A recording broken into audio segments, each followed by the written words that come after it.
Hey, I hope you're all well, and let's just get straight into this topic. So I wanted to make this video for the longest time, but then I've just been procrastinating until today when Edgar Barry posted on his IG asking about contraceptives, and then it kind of reminded me that I needed to make this video.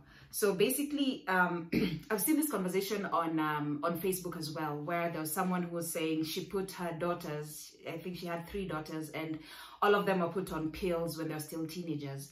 And the comments on there were as you expected. Guys are like, that's so immoral, that's not religious, that is that is teaching your child immorality, you're encouraging your child to have sex. All of that was being said, and I just kept laughing when I was reading this, because I'm like, these are the same women who don't know that their daughters are in my DM at least twice a week, especially during this quarantine period. At least twice a week, they're coming to my DM asking, number 1 question is about abortions. They want to get an abortion and they want to know where to do it. Number 2 question is about contraceptives. So the fact that they're coming to me, a stranger on the internet who they don't even know, the fact that they're coming to me and not going to their moms or their sisters or their friends already tells you the kind of stigma that is already associated with this topic. So this is to the parents. Please, please, please, please, if you are sure, you're 100% sure that your daughter is sexually active, your daughter is already having sex, stop telling her to abstain, because abstaining is not really, doesn't really work with our generation. Like those girls, trust me, they're having more sex than you are. More sex than you will ever have in your lifetime. So you telling them to abstain, okay, yeah, sure, tell them to abstain, but we all know it's not gonna work. Because if it was working, then a 16-year-old, how are you pregnant and you're abstaining? How are you pregnant?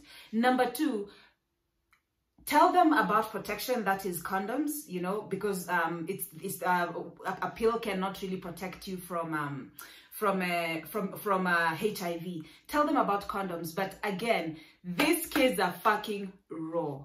I am telling you, the people that I talk to on my DM, sometimes we have like a more lengthy conversations and I just want to get more into their minds. And I also ask them, I'm like, yeah, like I'm telling you about contraceptives because now you're having unprotected sex with your boyfriend. That's great. I can recommend the pill and everything, or send you to someone who can do that for you. But what about HIV? You know, what about gonorrhea, syphilis, all of that? What about that? And most of them, the answer that they give me is sikuna dawa. They're like, there's medicine for that. Why should I be worried?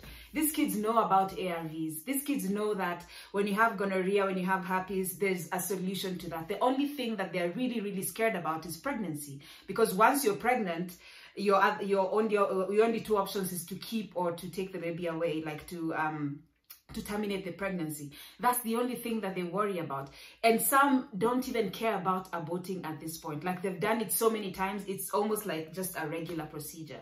So we really, as parents, we really need to talk to our kids about contraceptives, about protecting themselves. Yes, I agree. There's nothing, as the older person, there's nothing you can do about diseases, you know, like things like HIV, STIs, there's nothing you can do about it. If your child has decided they're not going to be having protection, there's really nothing you can do about that. But there's absolutely something you can do about unwanted pregnancy. When this child is pregnant, you're the same person who's going to be looking for someone to have the procedure done for your daughter, because you don't want the shame. So instead of getting to the point where your child is actually requiring an abortion, why don't you just put them on the pill? You already know she's having sex. You already know that. Why are you hoping that Mungu atasaidia? Kwanza, those comments of Mungu atasaidia, they're driving me nuts on that Facebook post. They're like, God will take care of the children.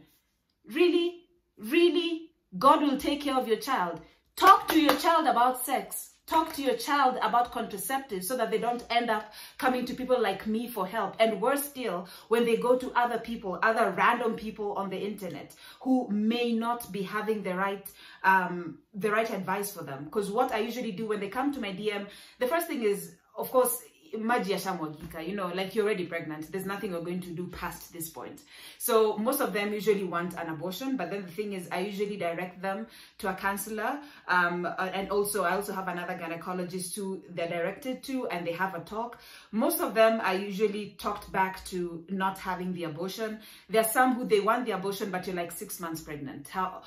How you're waiting for 6 months for you to start this process, and others doesn't matter how much you convince them, that when they've decided they're going to have an abortion, they will have an abortion. So instead of letting them go to quacks or letting them go to people who may not be professional, then you just have to send them to the right channels for them to have the abortion. But during this quarantine time, the number of girls coming to me for help, and also the age, is very alarming, because the youngest that I had in my DM was 15 years old, already pregnant, wants an abortion.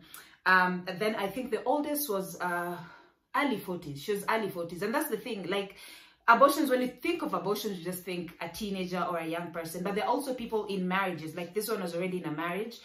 She already has kids. She really does not want anymore, and she also did not want the husband to know about it. So she was just looking for a discreet way of handling this. So when it comes to abortions and contraception, I think this is a topic that we all need to have. And on that point, since your parents will not tell you about P2s and how to take them, let me show you the effect of a P2. First of all, a P2 should only be taken twice a year.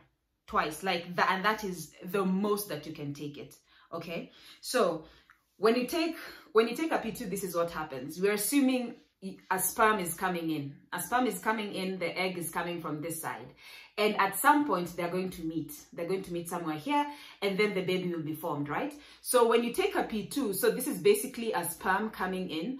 Then you realize, oh shit, I've had unprotected sex. So you'll take a P2, right? What this P2 does, it just comes here, and assume a P2 is like a bomb. It's like a little bomb. The bomb explodes and it destroys the sperm, okay? It destroys the sperm, so you don't get pregnant.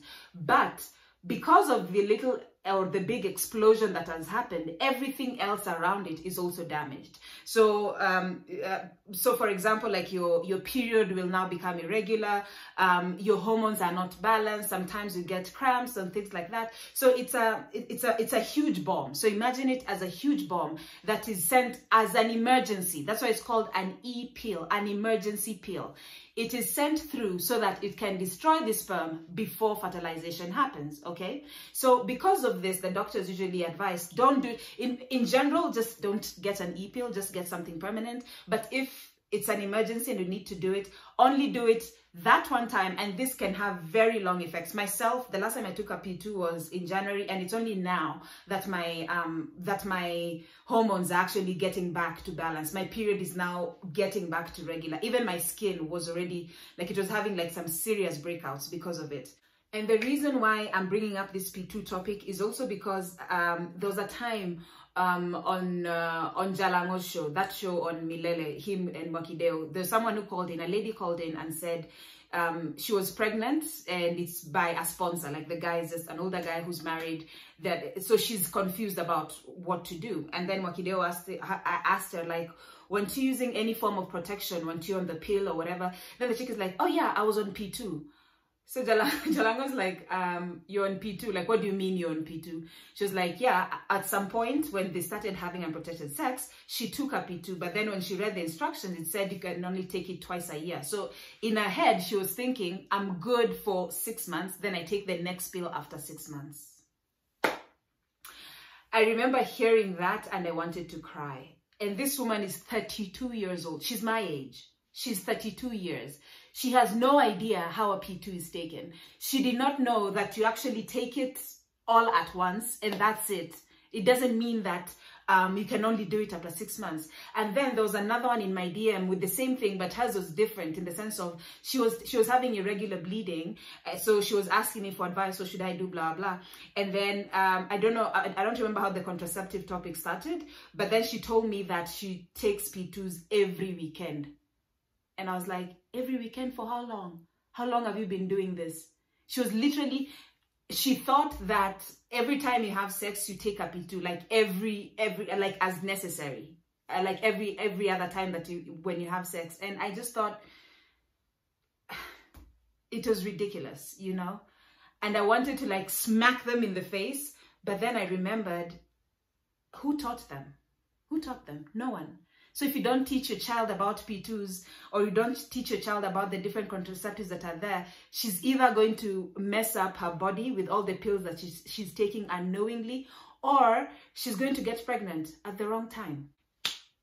For me, I must say, I knew about contraceptives and sex and all that because when I was still under my mother's care, I used to use my dad's insurance cover. So I had, by the time I was like 21, I already had a gynecologist. His name was Dr. Frank. By that, come to think of it, I don't even know where that guy went. But he was my gynecologist from that time. But then I realized, or I acknowledged, that I'm speaking from a place of privilege, because not everyone can afford this option. But if you can, maybe you're shy, you don't want to talk to your girl about it.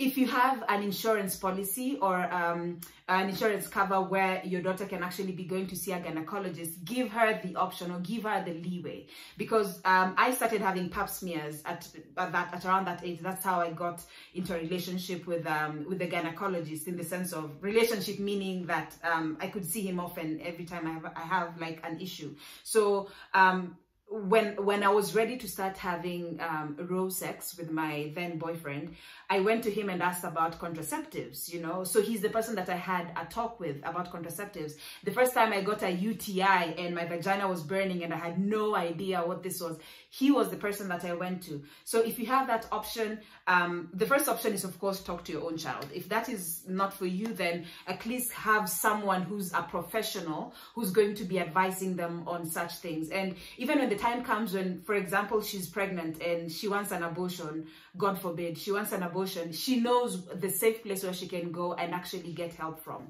Thank you so much for hanging out. Let me know what you think about this topic. I still feel like personally, I feel like a lot still needs to be done when it comes to contraceptives. Don't let religion, don't let culture stop you from putting your 15-year-old on a pill, or putting your 13-year-old on a coil. You know, like, this is the reality. These kids are having sex, and millennials need millennial answers. Before, it used to be about, for us, I remember, like, the whole topic was about HIV and AIDS, and we were so scared of it because ukimwi naua and whatever. That was our messaging, and it put the fear of God in us. For these kids right now, they know about ARVs, they know they can survive. So you telling them getting AIDS will kill you is really not a message for them. So let's look for millennial answers for these millennials. Otherwise, things about abstinence, forget about that. That's not happening. You can try with us telling them to get condoms, but definitely put them on a pill or put them on some form of contraceptive.